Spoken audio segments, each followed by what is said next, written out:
As you begin your capstone research, there are a few things you'll want to keep in mind so that you're not making extra work for yourself. To introduce you to the big picture, we'll talk about the purpose of the literature review, what it means to be looking for a gap, research as strategic exploration, and flexibility. The purpose of the literature review is multifold. It's demonstrating your expertise on the topic. It's synthesizing the current conversation surrounding the topic. And by doing this, it's showing how your study contributes to that conversation. You may have a niche topic of great interest to you, which may make a good dissertation topic, or it may not. Go in and explore the literature surrounding your area of interest to see what's out there already. Is your niche topic going to fit nicely in the existing conversation and make an original contribution? If yes, great. If not, you'll have to consider how to modify your topic. That problem at work that's driving you crazy may not be the best capstone project. You might have to let it go for now, find a workable dissertation topic, and then fix that thing at work after you've finished, when you have the doctor in front of your name. Think of it this way. You're looking for a gap in practice or a gap in the literature, depending upon your program. You do not want to end up alone in the Grand Canyon. Someone has to be at least tangentially interested in your research project as it relates to their own research interests or to their professional challenges. Searching is strategic exploration. There will be surprises.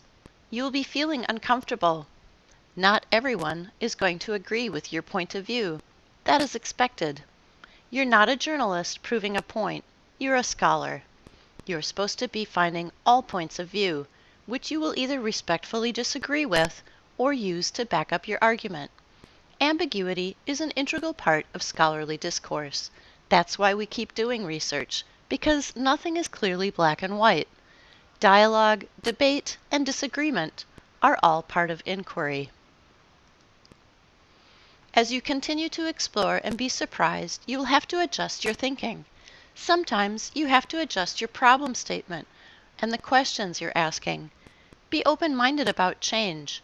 If your topic isn't working, you can tweak it.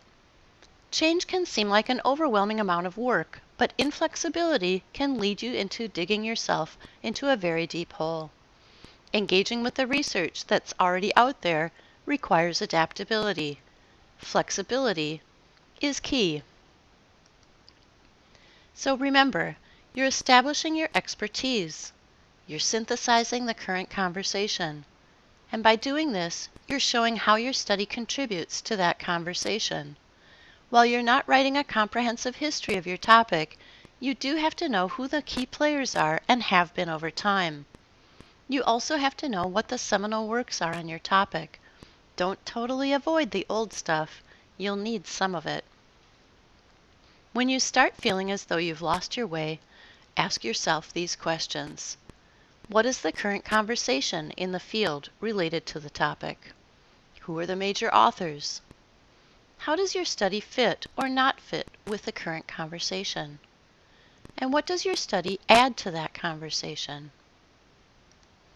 And remember, if you have questions, be sure to use Ask a Librarian. We're really friendly and helpful. And you can always book an appointment with a librarian.